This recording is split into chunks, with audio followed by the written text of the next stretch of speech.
News Andhra. రాజ్యాంగానుసారం కొన్ని సందర్భాల్లో ఏకకేంద్ర ప్రభుత్వంగాను, మరికొన్ని సందర్భాల్లో ఫెడరల్ ప్రభుత్వంగాను వ్యవహరిస్తుందని ప్రముఖ విద్యావేత్త డాక్టర్ ఆనంద్ శేఖర్ వ్యాఖ్యానించారు. అందువల్లనే భారత రాజ్యాంగ నిర్మాత doctor B.R.. Ambedkar quasi federal ప్రభుత్వం అభివర్ణించినట్లు తెలిపారు.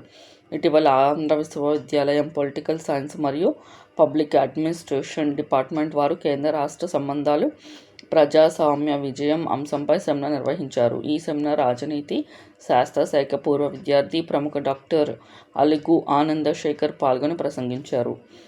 కార్యక్రమ నిర్వాహక ఆంధ్ర విశ్వవిద్యాలయ పొలిటికల్ సైన్స్ మరియు public administrative head of the department professor Peleti Premanandam అధ్యక్షత వహిస్తూ, రాజకీయాలకు అతీతంగా కేంద్ర రాష్ట్ర సంబంధాలను సక్రమంగా ఉంటేనే ఆయా రాష్ట్రంలో భారతదేశ అభివృద్ధి దిశగా పయనిస్తుందని తెలిపారు.